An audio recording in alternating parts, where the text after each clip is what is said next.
First of all, say sadhu together. Sadhu. Say namo tassa 3 times. Namo tassa bhagavato arahato samma sambuddhassa. Namo tassa bhagavato arahato samma sambuddhassa. Namo tassa bhagavato arahato samma sambuddhassa. Repeat after me. Buddhang saranang gacchami. Buddhang saranang gacchami. Dhammang saranang gacchami. Dhammang saranang gacchami. Sanghang saranang gacchami. Sanghang saranang gacchami. Dutiyampi buddhang saranang gacchami. Dutiyampi buddhang saranang gacchami. Dutiyampi dhammang saranang gacchami. Dutiyampi dhammang saranang gacchami. Dutiyampi sanghang saranang gacchami. Dutiyampi sanghang saranang gacchami. Tatiyampi buddhang saranang gacchami. Tatiyampi buddhang saranang gacchami. Tatiyampi dhammang saranang gacchami. Tatiyampi dhammang saranang gacchami. Tatiyampi sanghang saranang gacchami. Tatiyampi sanghang saranang gacchami. 5 precepts. Repeat after me. Pānātipātā vēramaṇī sikkhapadang samādhiyāmi. Pānātipātā vēramaṇī sikkhapadang samādhiyāmi. I take the precept to abstain from killing. I take the precept to abstain from killing. Adinādānā vēramaṇī sikkhapadang samādhiyāmi. Adinādānā vēramaṇī sikkhapadang samādhiyāmi. I take the precept to abstain from stealing. I take the precept to abstain from stealing. Kāmesu miccācārā vēramaṇī sikkhapadang samādhiyāmi. Kāmesu miccācārā vēramaṇī sikkhapadang samādhiyāmi. I take the precept to abstain from sexual misconduct. I take the precept to abstain from sexual misconduct. Musāvādā vēramaṇī sikkhapadang samādhiyāmi. Musāvādā vēramaṇī sikkhapadang samādhiyāmi. I take the precept to abstain from lying. I take the precept to abstain from lying. Surāmēraya majjapamādatthānā vēramaṇī sikkhapadang samādhiyāmi. Surāmēraya majjapamādatthānā vēramaṇī sikkhapadang samādhiyāmi. I take the precept to abstain from intoxicating drinks and drugs. I take the precept to abstain from intoxicating drinks and drugs. Say sadhu, sadhu. Sadhu, sadhu, sadhu.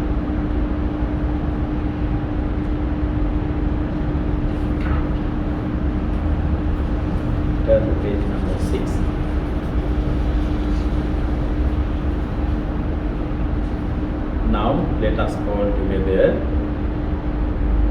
recite Itipiso Swakato Supatipanna. Itipiso Bhagava Arahant Samma Sambuddho Vinjacharana Sampanno Sugato Lokavidu Anuttara Purisa Dhamma Sarati Sattha Deva Manusana Buddho Bhagavati Yeca Buddha Atitaca Yeca Buddha Anagata Paccumpannaca Ye Buddha Ahang Vandami Sabbada Natti me saranang anyang Buddho me saranang warang Yetena satcha vanjena Hotu te jaya mangalang Buddhang jivita pariyantang Saranang gacchami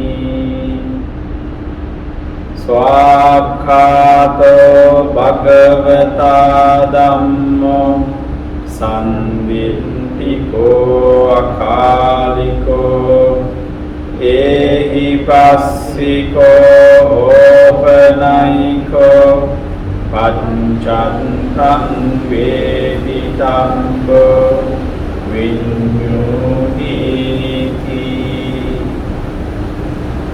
Yeta Dhamma Atitaca Yeta Dhamma Anagata Paccumpannaca Ye Dhamma Ahang Vandami Sabbada Natti me saranang anyang Dhammo me saranang warang Etena satcha vanjena Hotu me jaya mangalang Dhammang jivita pariyantang Saranang gacchami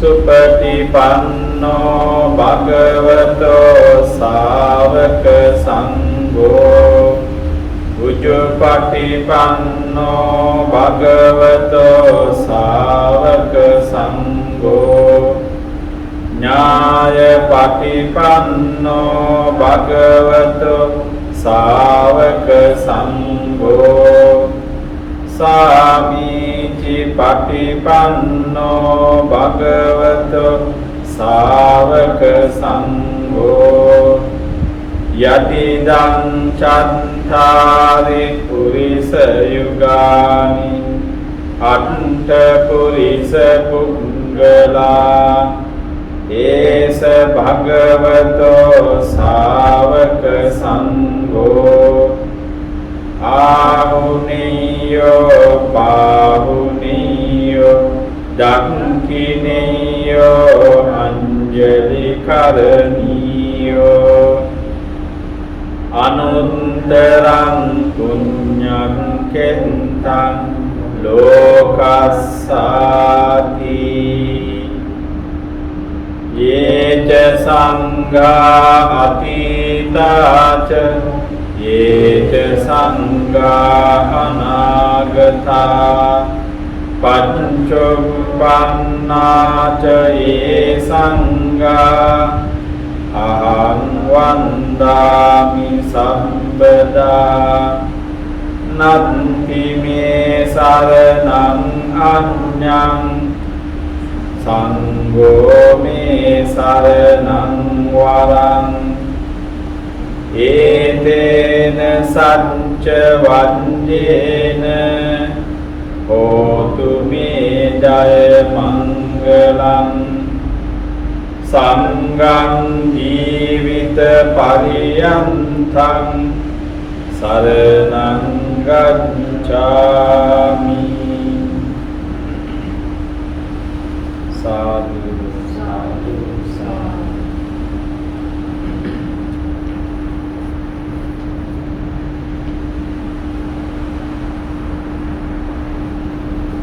Okay, now let us take a few minutes for the practice of meditation.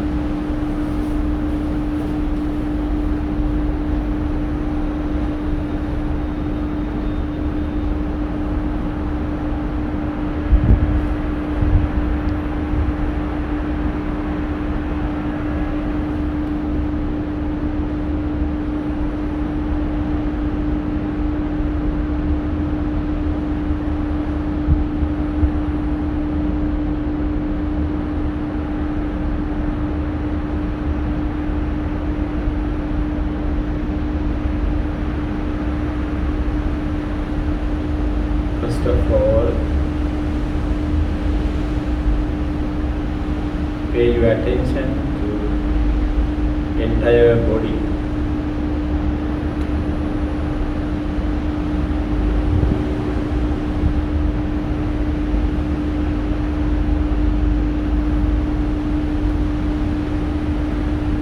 We are paying attention to the body in order to awaken our mindfulness or awareness.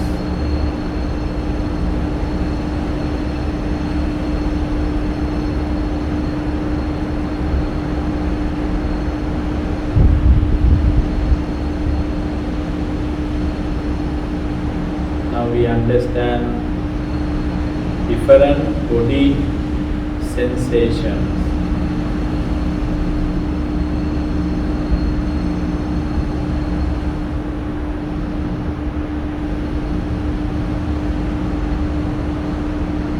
Knowing that different body sensation within us means that we are aware. We are aware about what is happening now.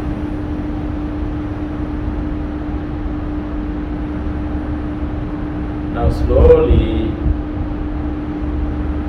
bring our attention to our own breath.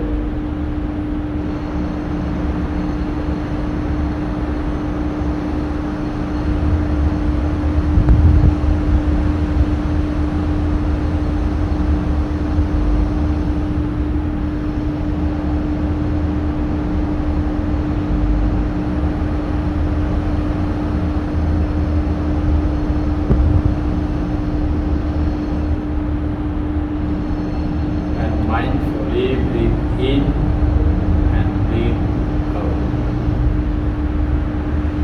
We breathe in and out mindfully.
bhagavato arahato samma sambuddhassa.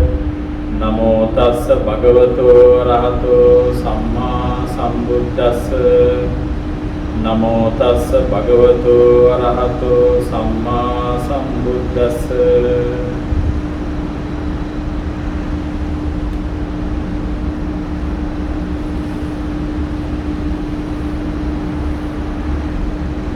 Good afternoon, Dharma friends.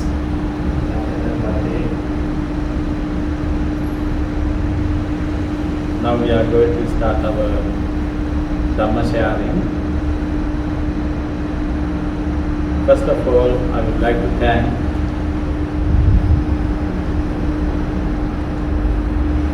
Venerable Anoma, who is our Kalyana Mitra, and I came to know you are organizing all these Dhamma sharing with the instructions of Venerable Anoma. I think I am pronouncing his name correctly. So then anyway, we got the topic for the Dhamma discussion or sharing here. And later on I happened to discuss with brother. And also I think our topic was is Buddhism too pessimistic? So I was thoughtful about that. That means that we already accepted Buddhism is pessimistic, isn't it? So I would like to talk. Anyway, it doesn't matter. The topic is in that way. Is Buddhism pessimistic? According to my understanding, Buddhism is not pessimistic. So now we are going to discuss about that in detail. So here we have to know, and I know all of you are well aware about this word pessimism, pessimistic. So what is pessimism? According to the Oxford Dictionary, a tendency to see the worst aspect of things. That is one meaning. A tendency to see the worst aspect of things. That means one who is with pessimistic viewpoint sees very often everything is in a gloomy way, negative way.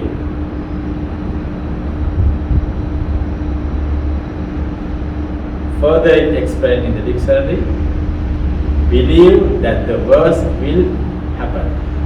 Believe that the worst will happen.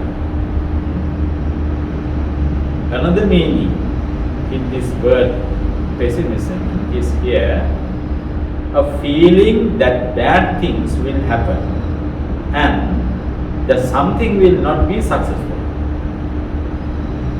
So that is the very simple meaning given in the dictionary, Oxford Dictionary. And we find some other synonyms for the pessimism. Defeatism, negative thinking, negativity, expecting the worst, doom and gloom, gloominess. So those are the words that are synonyms for the pessimism. So it is in the Oxford Dictionary. Now we understand that pessimism is something very negative. Negative attitude towards oneself and towards the world. So it is not a reality. It is actually a personal attitude.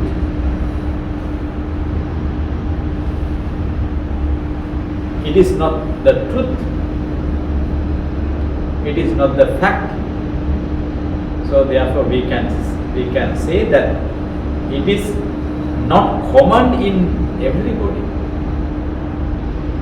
That can be seen in certain people.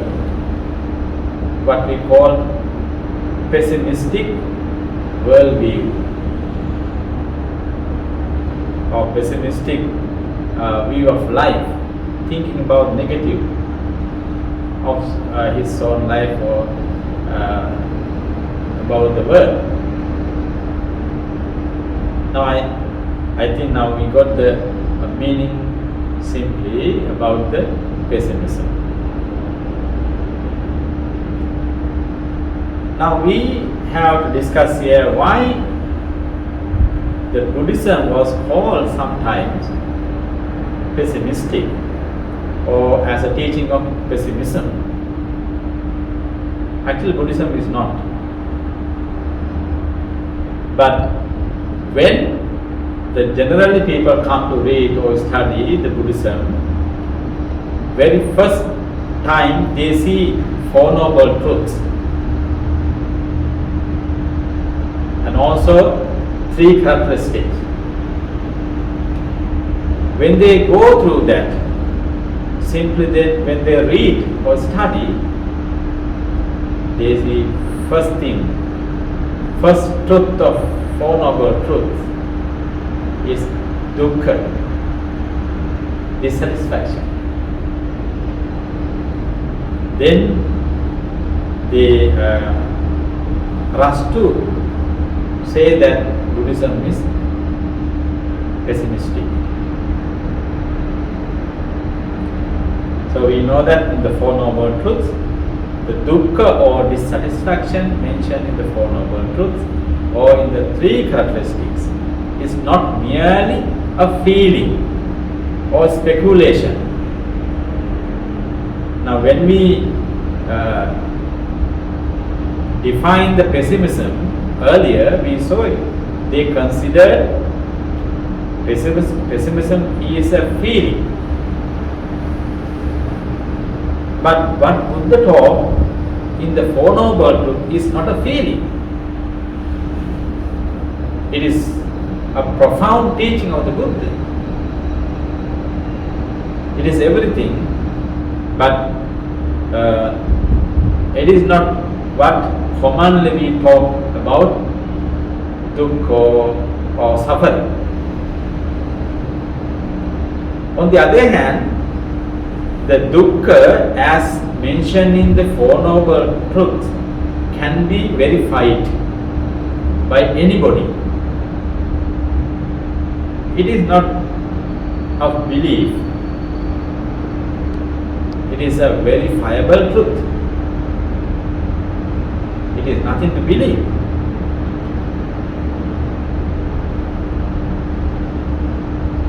So that is a fact. The teaching of the Buddha does not end at the first truth, the dukkha. It goes on to explain the cause of it, cessation, and path leading to the complete cessation of dukkha, sublime bliss of Nibbana. Those who just only touch surface level of the Buddhism, they see the dukkha as the first truth, and then they say that Buddhism is pessimistic. But it is not true.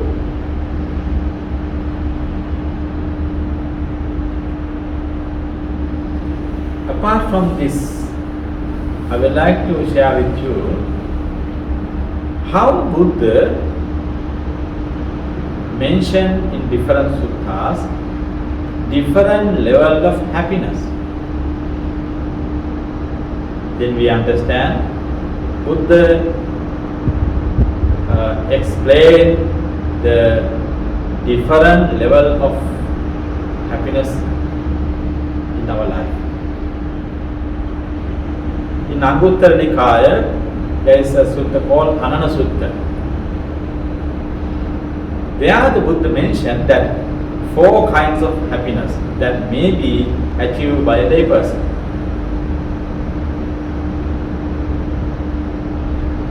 The first one is Atti Sukha,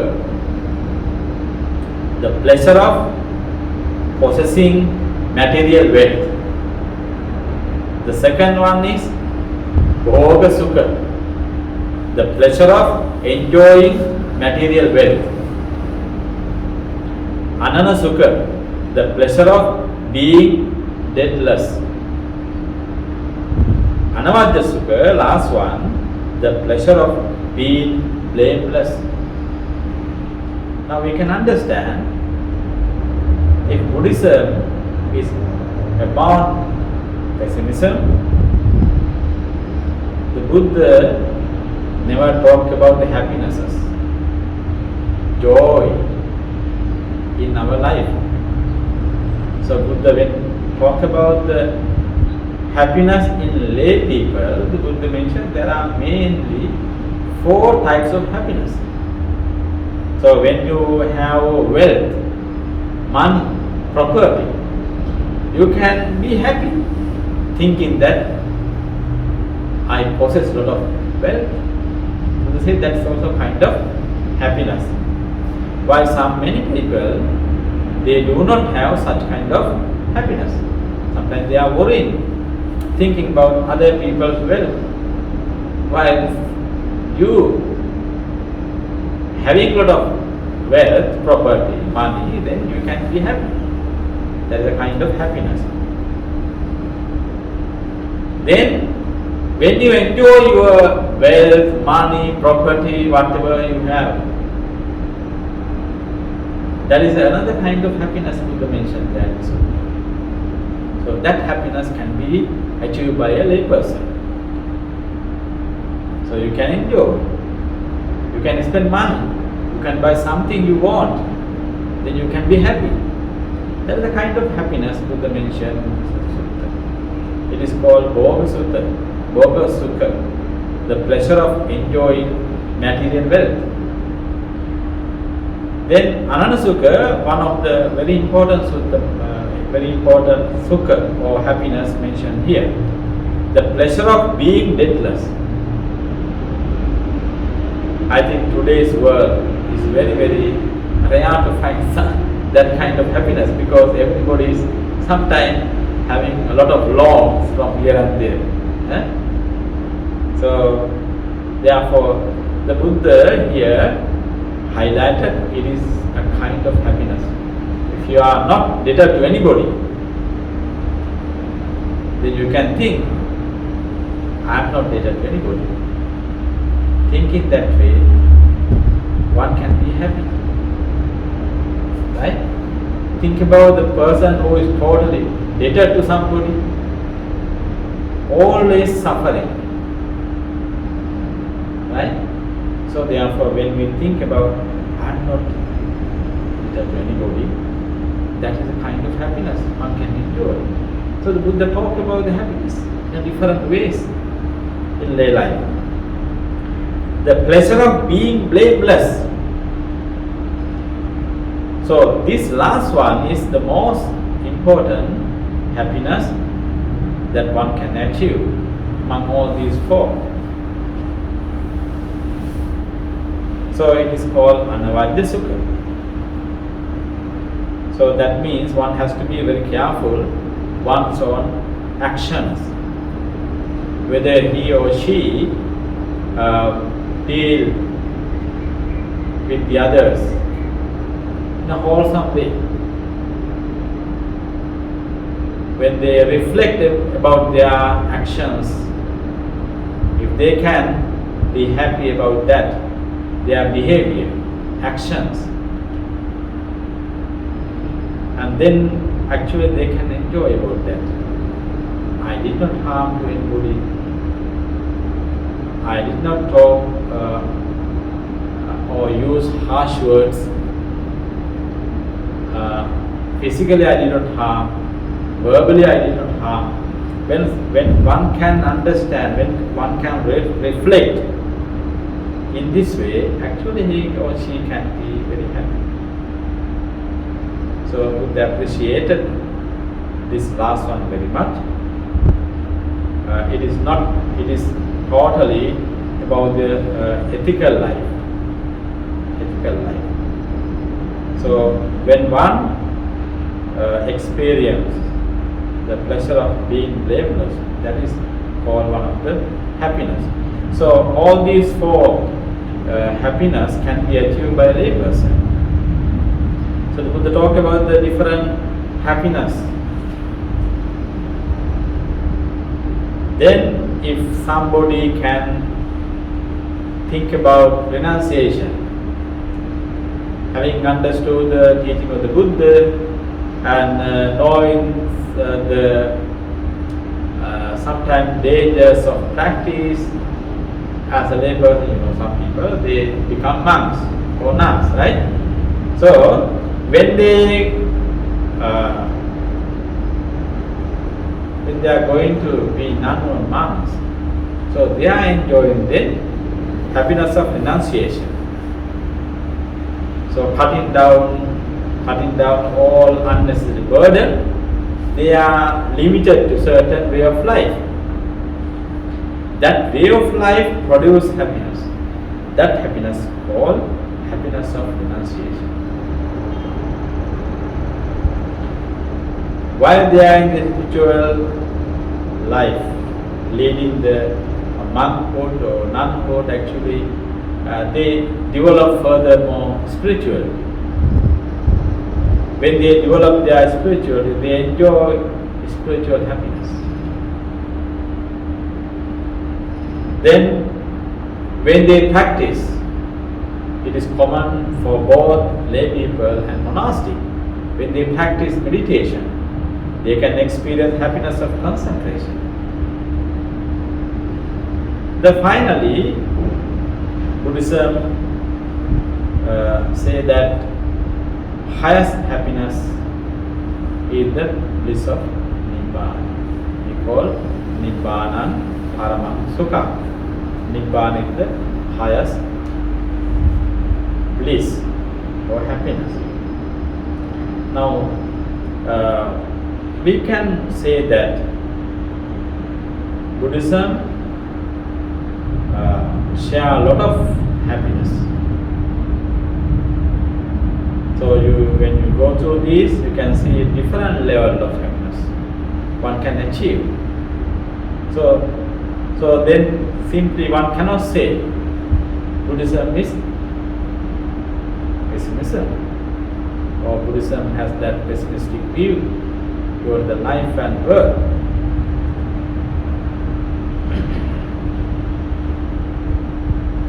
Then we have a question: why do people think that the teachings of the Buddha as pessimism?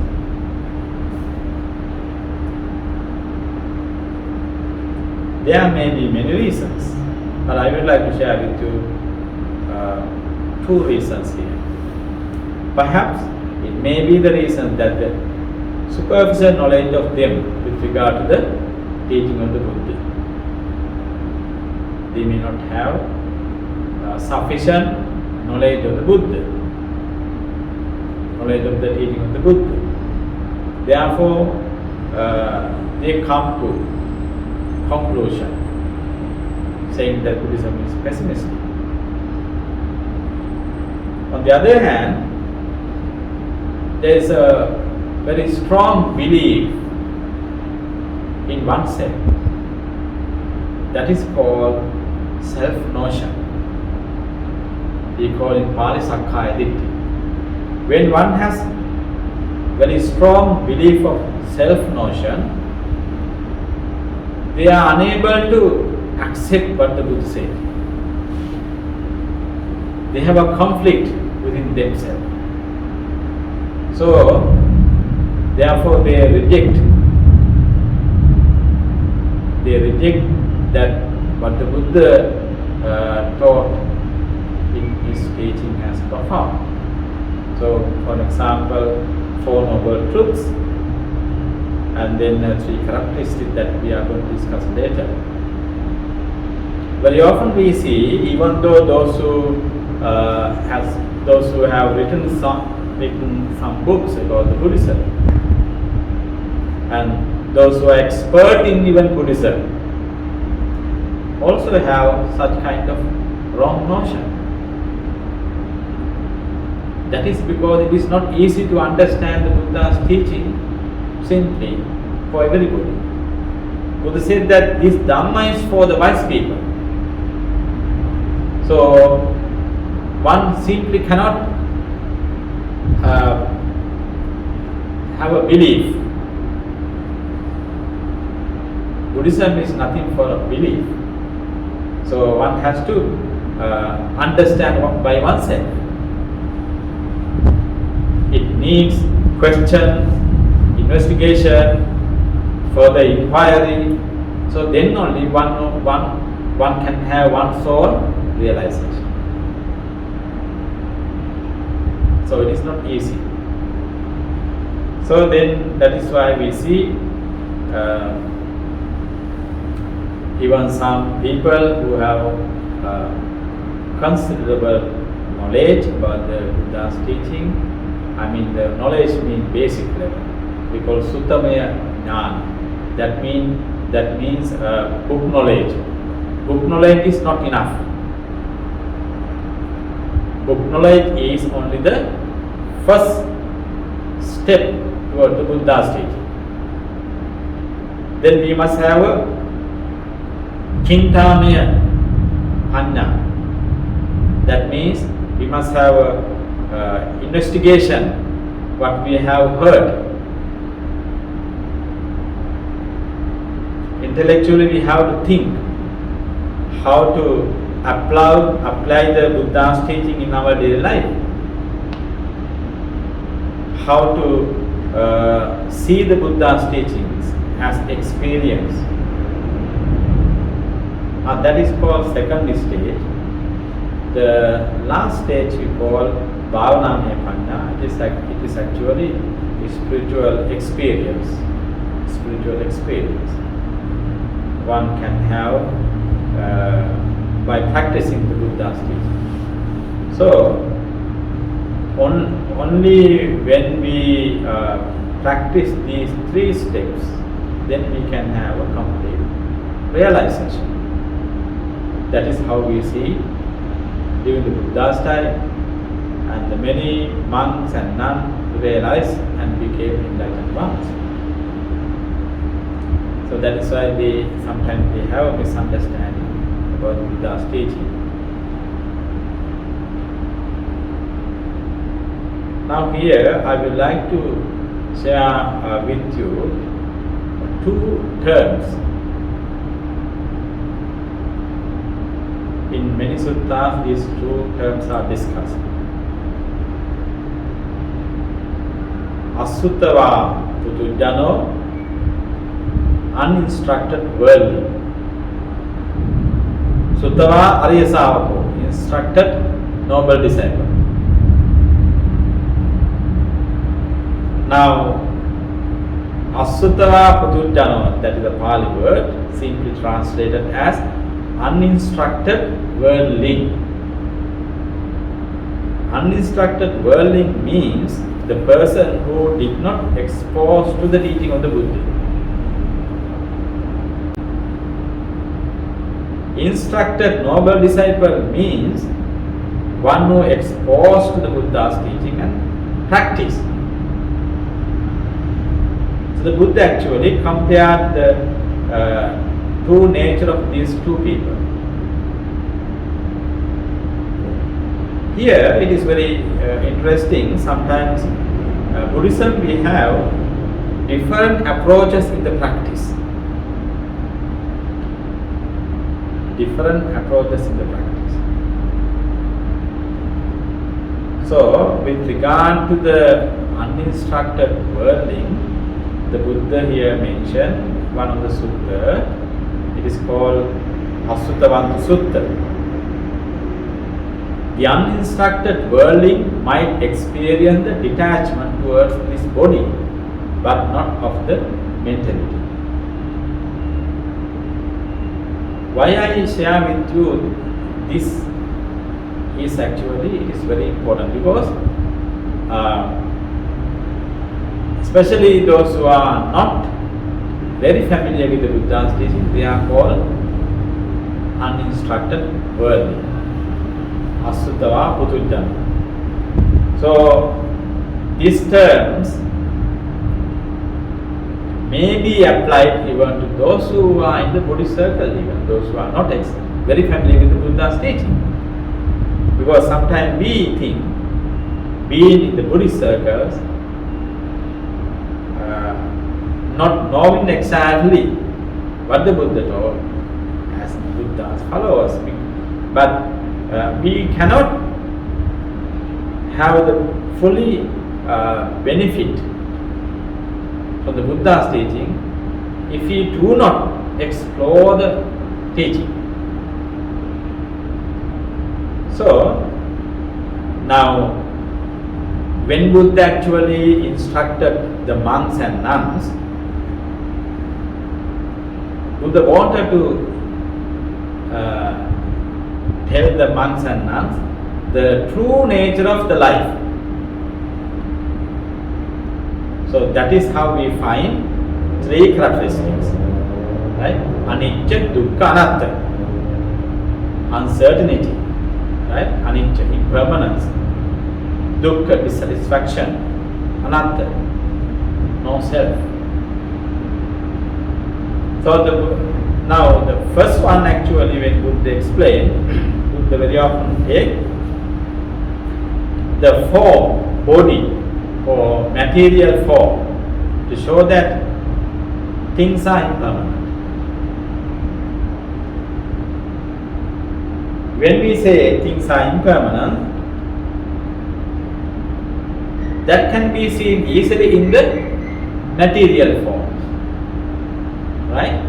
It is very clear, I think. When the cup of glass or glass or any container or container of clay or broken, anything made out of material form, broken into pieces, then we see things are impermanent. We say just normally things are impermanent. And also sometimes when we observe very carefully our own life, physical life, we see our childhood, then our younghood, then adulthood. When we take all the pictures from our birth up to date, so we can simply imagine how this happened over the years. The Buddha says even this kind of understanding can be achieved by anybody. Why? Because it is verifiable by anybody. Even uninstructed worldling, those who are not exposed to the Buddha's teaching also can understand this nature. But Buddha said here, one thing is very difficult to understand with regard to the impermanence. That is impermanence of our mentality. We see entire world is impermanence, but we do not see how our mentality is changing from moment to moment.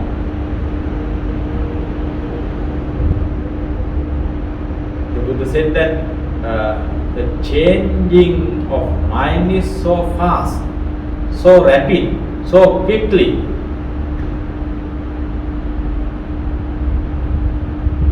So in the sutta, Buddha explained just like a monkey in the forest, jumping from one branch to another branch.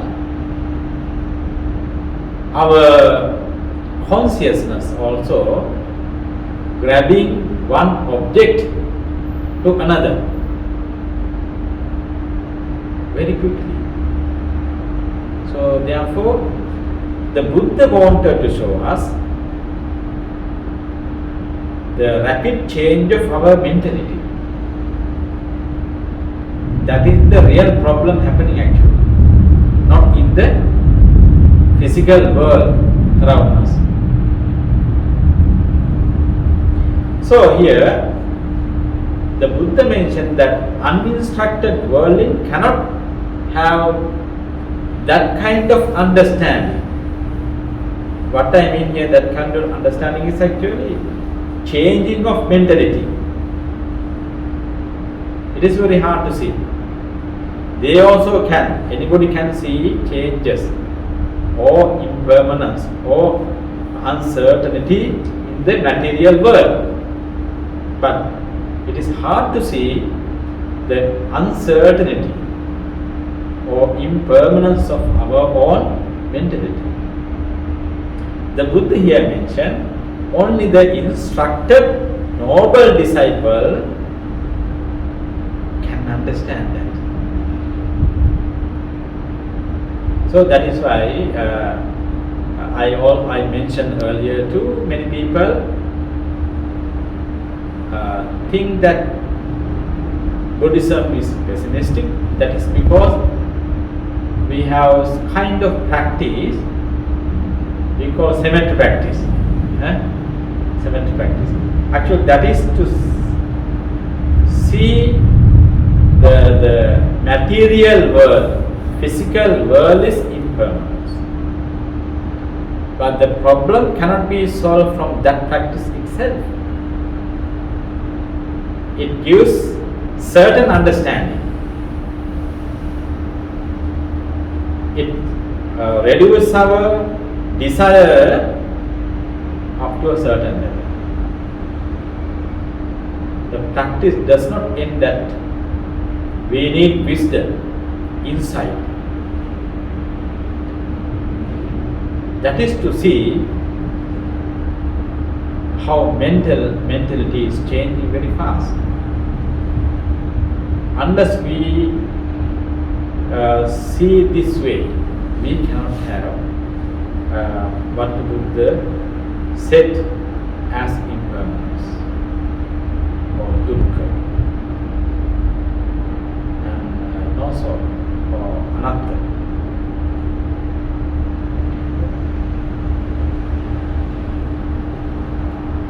Now I would like to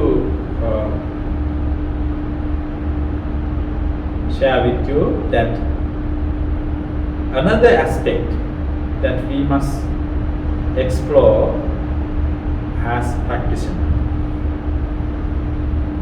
What is the all? What is the all? The Buddha said that all is eye, ear, nose, tongue, body, mind, and corresponding objects to these sense doors. In another way, Buddha said that what we call world is not the world. What we call world is within this fathom long body. Now, for an example, how many worlds are here? Including myself, there are 5 worlds, right? So we have our own world.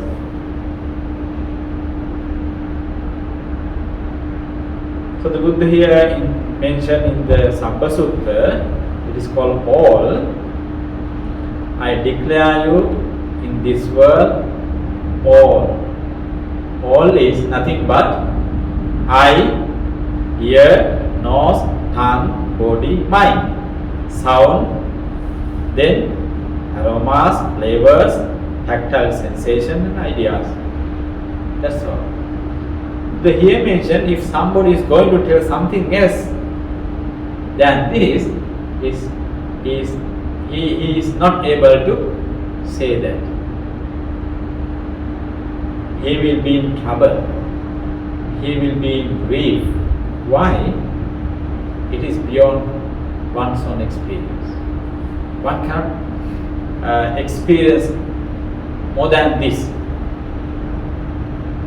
So that is why it is wonderful and marvelous of the Buddha's teaching. Whatever we know, it is from all these six sense doors. Six sense doors. Then how we create this world also very important. How we create this world. Suppose here there are 100 people, then we say 100 world, right? So if we take one person, he experiences his own world. How he experiences his own world? Through his eye, through his ear, nose, tongue, body and mind. We call them sensory experiences. Sensory experiences. So this is very important with regard to impermanence in mentality. Because very often we see impermanence in the physical world. Whenever something broken, we say, oh, it is impermanence, we can understand.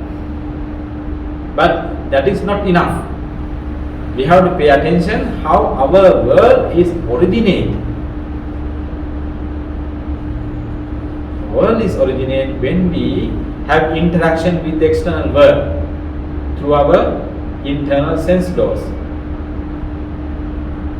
For an example, when we see objects through our eyes,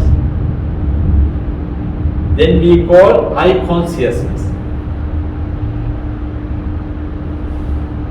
Chakku viññāna. With that eye consciousness, we proceeds furthermore. How? We call Pali Chakkunca Paticca Rupeca Uppadya Chakku Viññāna. When we have interaction with the external world through the eyes, it is called eye consciousness. With that eye consciousness, we have eye contact. It is called Phassa. Phassa paccaya vedana. Due to this eye contact, we have a feeling. We call feeling derived from the eye. Then we have vedana paccaya, we can say tanha. Craving. Tanha paccaya upadana. Then clinging. Upadana paccaya bhava. Then we create our existence. That means this is the process of our world. It is same as with the other sense doors. So every moment actually we are doing this process. So the Buddha, while talking about the physical world, Buddha very much focus on this internal world, which is we call fathom long body, which is within this body. So, but very often we miss it. We always focus our attention to external world. We see other people's, other things impermanence, but we do not see changes happening within our physical body, within our mentality. As I mentioned earlier, changes happening in the physical world is easier to notice. very easy to notice or understand. But changes happening in the mental world, mentality is very hard to see. Now, the sensory experience I mentioned here, happening every moment. When you are tired with the eye, then you change your process to ear. You are going to listen music. Then you listen music. Then, when you are tired with that, then you go to taste something. Huh? Then same procedure. When you taste, you have feeling. When you have feeling, you have craving. When you have craving, then you have a clinging. You feel like having again and again. This is the process. So every moment we construct this world. We construct this world. So construction is happening within us as a mental process. Then reconstruction, rebuilding. So what we are constructing, reconstructing, rebuilding is actually our own world. The Buddha here mentioned to see the impermanence of this mentality. We call sankhara. Sankhara. So next one is about sankhara actually. That means the Buddha very clearly mentioned in the Dhammapada, sabbe sankhara niccati yada panyaya passati atani bindati dukke esamago visuddhya. All conditioned phenomena are impermanent. When one sees this with insight, one becomes wary of dukkha. This is the path to purity. That is how the Buddha explained anicca in sankhara. Sankhara is happening actually when we have sensory experience. As I mentioned earlier, when we have sensory experience through our eye, then we create our own world. Then this creation is actually impermanence. Creation, recreation, rebuilding. So when you, for example, watch a movie, so you are at the very moment creating. Karma and everything you are creating. You know, when you watch a movie, you know you have your own good actors, actress, so their reaction, so their performance, sometimes you appreciate it, so and so. Then with that process, what happened? Actually, you are creating your own world. Sometimes you cry watching the movie. Why you are watching the movie crying? That is because it is the creation of your own mind. You are connected with that process. Nobody hit you. Nobody beat you at that time. But you yourself connected with mind. So you sometimes take part with them. You know, this process is so subtle. Finally, you are part of that. You know, even with the movie, even with the drama, so you are connected being at home. Though they are not physically appearing in front of you, you are seeing the movie, but you can see how strong that mental process is. So the Buddha said, all conditioned phenomena, these constructions actually impermanence. But unfortunately, uninstructed worldly, we call Putujjana, cannot see this process. They are always going after that process. They're tired. Then sometimes that is why we see when people are in depression, stress, you know, That is why some people commit suicide. So when they understand Buddha's teaching, actually, they can end that negative process. That is why the Buddha said that deep understanding of Buddha's teaching is necessary. When we have a deep understanding of the Buddha's teaching, we do not say Buddhism is pessimistic, because it is, in the ultimate sense, joyful way of life. So the first one is anicca. So all these mental processes impermanence. Impermanence is momentarily actually existing. Now when we open our eyes to certain objects, close one time, open again, close again. Think about this process: open, close.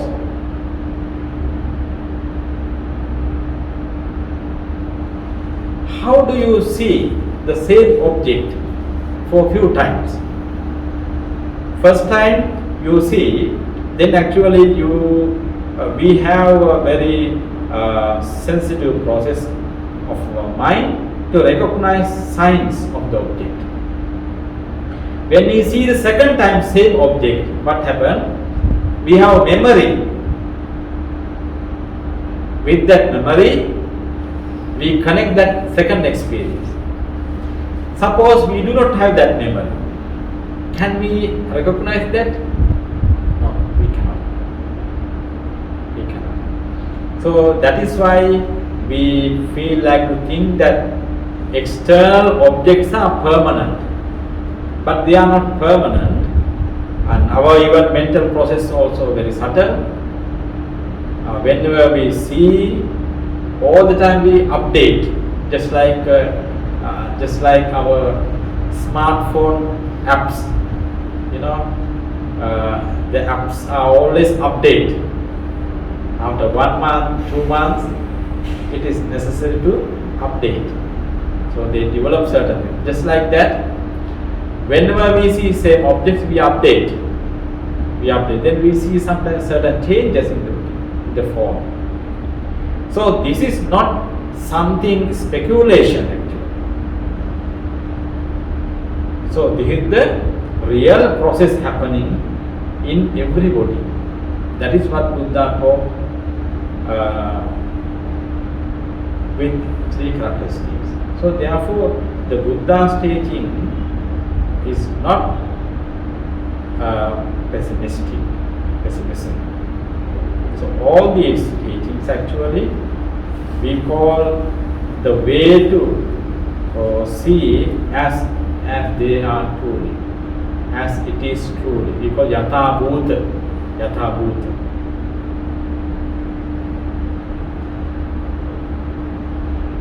Then sabbe sankara dukkha yada panya pasati atanin bindhe dukkhe samaggo visuddhya. All conditioned phenomena suffering, when one sees this with insight, one becomes wary of dukkha. This is the path to purity. So we know that second characteristic of the 3 characteristics of existence, suffering, dukkha. Suffering is not merely the pain. If you have a headache, you can heal that taking medicine, but it does not mean here suffering. It is actually profound teaching of the Buddha, which is not merely what we are talking as suffering. That's why it is called dukkha cannot be translated simply as suffering. It is more than that. So some suggest the dissatisfaction, unsatisfactory. So dukkha is when we have self within ourselves. So when we cannot control the world the way we want, then we suffer. So the Buddha mentioned certain number of dukkha under the Four Noble Truth. We call Jati Dukkha, Jara Dukkha, birth is suffering, all these. But finally Buddha mentioned, in brief, 5 holding aggregates are suffering. Panchupadanakkhandha dukkha. What is Panchupadanakkhandha? Is actually as a part of sensory experience. Sensory experience I explained earlier. When we have experience with our sense doors together with the external world, then we have clinging to that, right? Whenever we have that clinging, actually we that is the cause for the suffering. So it is happening every time. So knowingly, unknowingly, habitually it is happening. So that is why we are in the sansara. We are in sansara. So to say this construction is caused to suffer.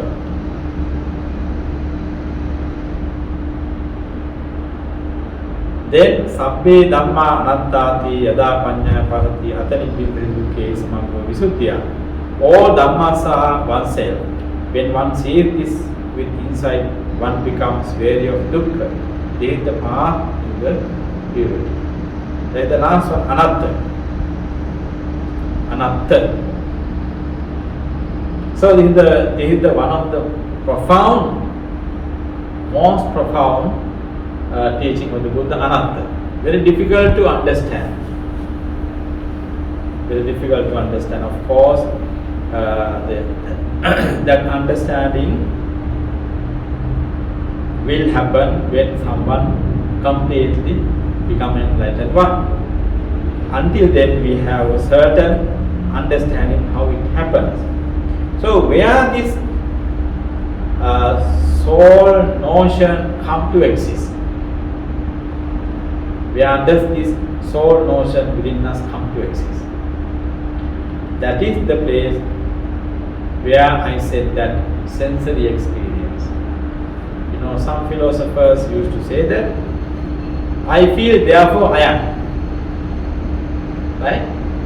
But feeling is a part of cognitive process. So now if I am happy, happy I now. Later on if I am not happy, then sad I.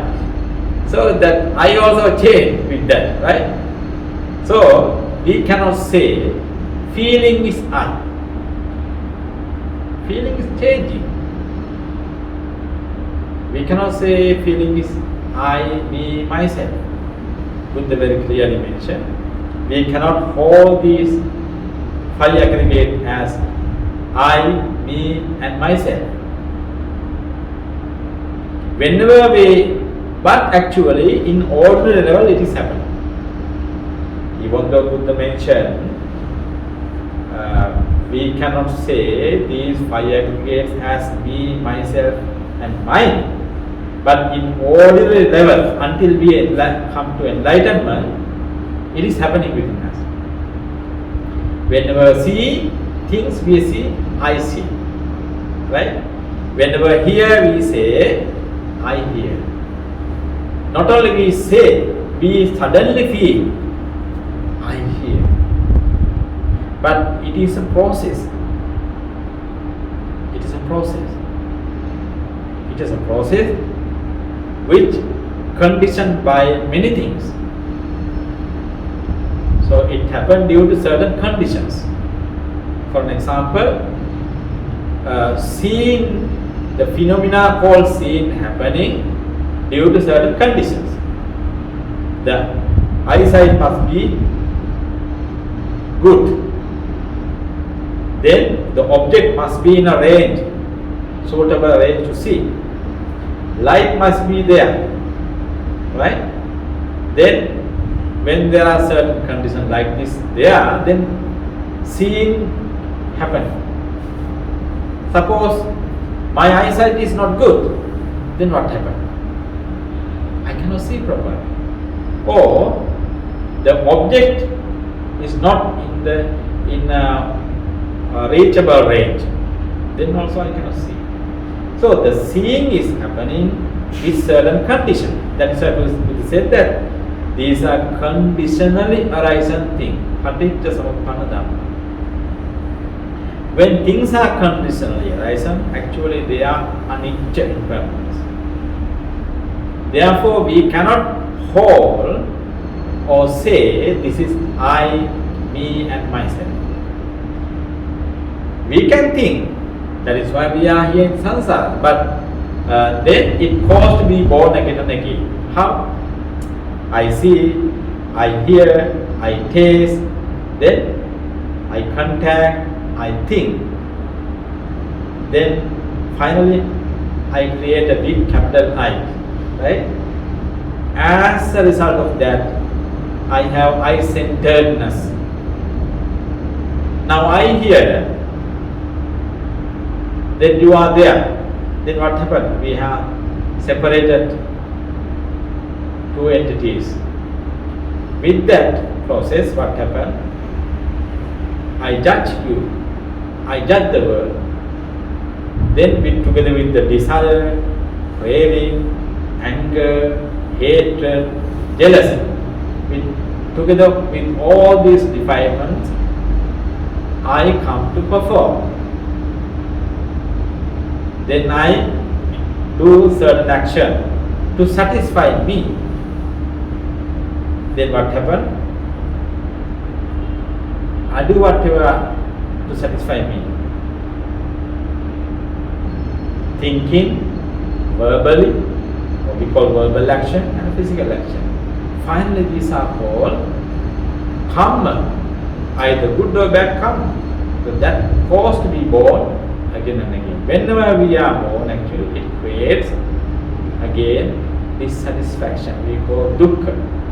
So true nature is actually anatta, no self. But self is our own creation. Every individual create their own self together with our sensory experience. So Buddha instructed us to see whenever we experience, to think in terms of anatta, not self. Because whatever we experience in the world, they are arising with conditions. Conditionally arising thing. So therefore true nature is not self, anatta. So that is why here mentioned all dhammas are no self, within and without or external world. When one can see, when one sees this with inside, one becomes wary of dukkha. So this is the path to purity. So when one understands these three characteristics we call anicca, dukkha, anatta, impermanence, dissatisfaction, and no self actually. So he is either in sotapanna or anagami. Sotapanna, sakadagami, anagami, we call arahant.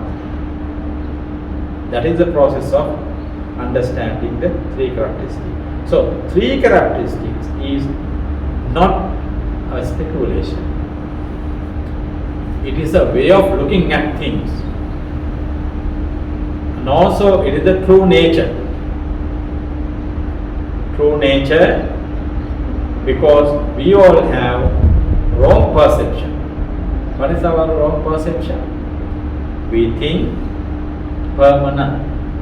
We think I also permanent, and also surrounding also permanent. That is the wrong perception. And also we have another wrong perception. Due to this permanency, happiness derived from that. That is also another wrong perception. Then also we have I. Of course, together with this I, everything we create. That is also wrong perception. We call vipallasa. Sanya vipallasa in Pali we call. So ordinary level, all of us in this level we call with wrong perception. So Buddha wanted to establish in us that correct perception. Correct perception is actually anicca, dukkha, anatta.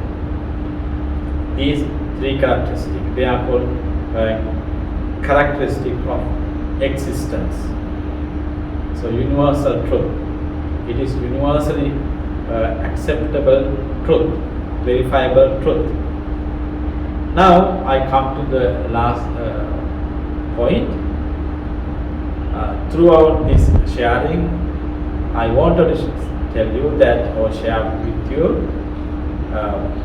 Buddhism is not pessimism or pessimistic. Whatever the term used as dukkha, actually they are not speculative thinking. They are verifiable facts, verifiable things. And then finally, those who came to the Buddha's teaching, during the Buddha's time, actually they realized this truth. They were very joyful people. Happy, joyful people. Now, I would like to mention 3 out of them. Have you heard about Patachara? Patachara was a lady who had a husband, 2 children, and parents. You know, this lady lost all of them. She became crazy woman. She was crying, weeping, wandering here and there.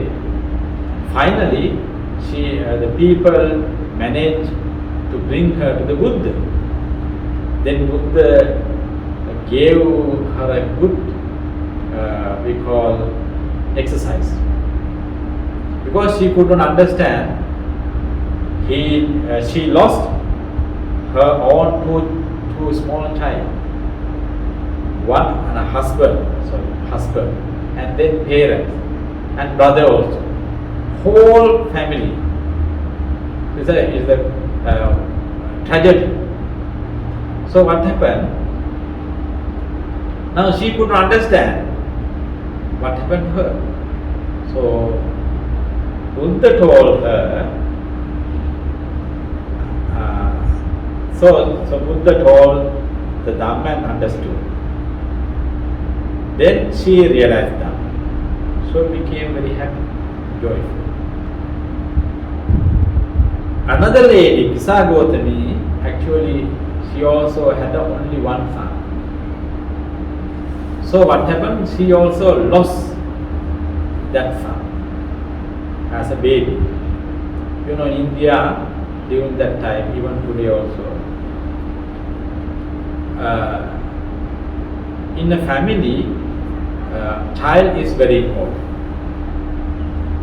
If a woman cannot produce a child, give birth to a child, mother-in-law definitely neglect, ignore, condemn that woman, that daughter-in-law.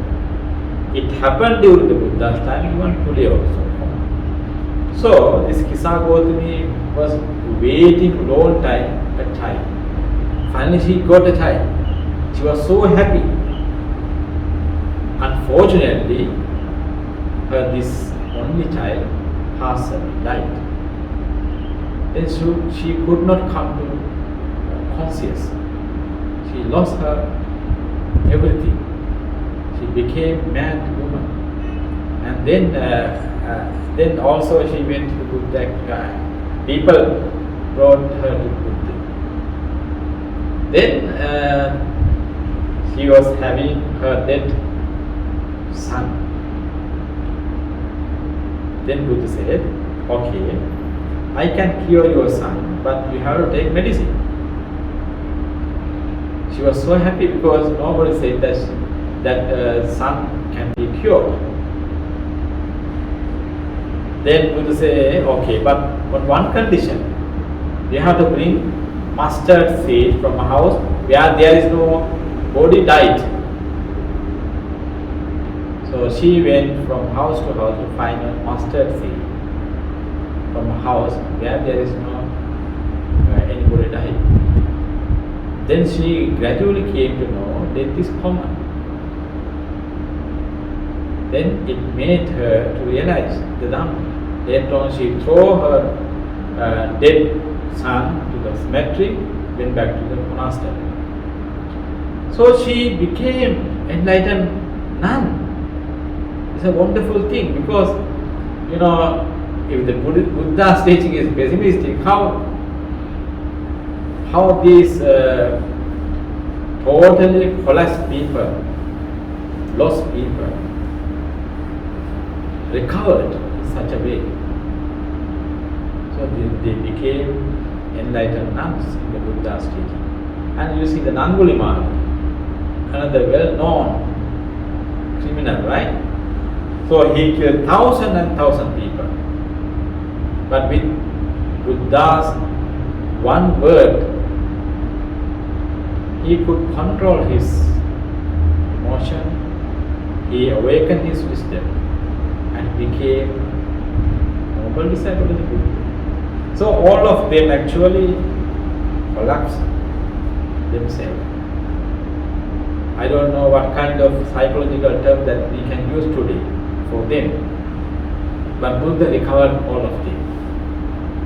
So these are the fine, best example how the Buddha's teaching helped all these people who lost themselves finally. So now we understand very well what is pessimistic and what about it is nothing to do with Buddhism. So whatever Buddha mentioned in the Four Noble Truths and three characteristics, actually nothing but they are verifiable truths by anybody. It's a fact. So finally those who come to the Buddha's teaching can be very happy. That happiness explained as Nibbana Paramansukha. Nibbana is the highest bliss. So I am very happy today to share this Dhamma with you. And now we come to the conclusion of the Dhamma sharing. So today, now we are going to dedicate merit to the departed relatives. Very beginning, you all observe 5 precepts together with the triple gem, became virtuous ones, and then we recited the Buddha's quality, great quality of the Buddha, Dhamma and Sangha. And then we discuss Dhamma, we listen Dhamma. By doing so, we generated merits.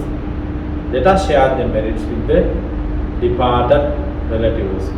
May all our departed relatives rejoice in this merit. Having rejoiced in this merit, may they be well and happy.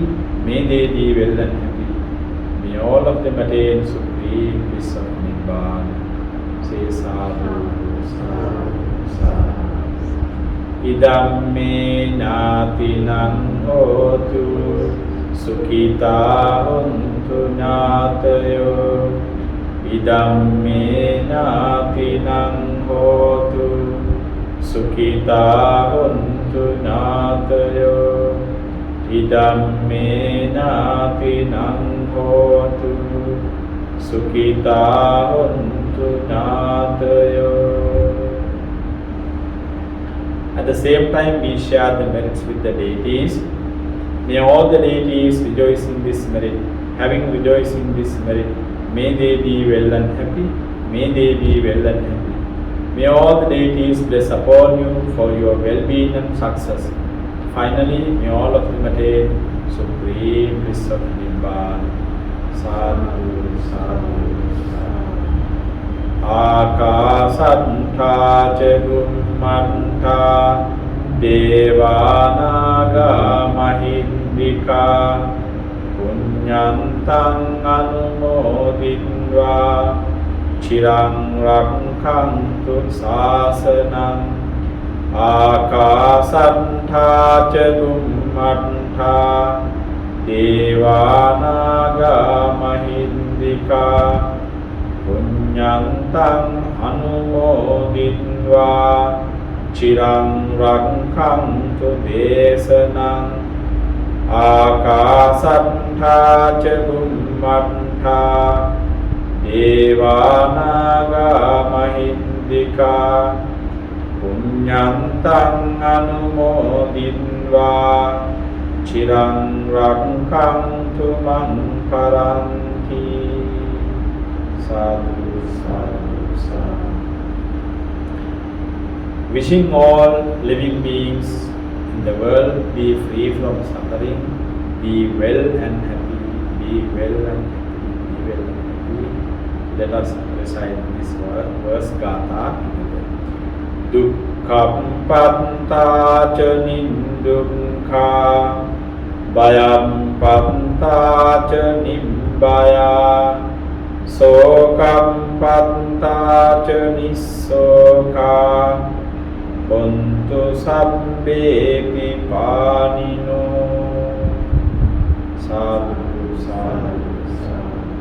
Finally, we wish Venerable Chongwan, our Kalyan Mitra, and also all our Dhamma brothers and sisters who came here and organized this Dhamma sharing. And therefore, finally, we wish all of you good health, happiness, and all the success. Sadhu, sadhu.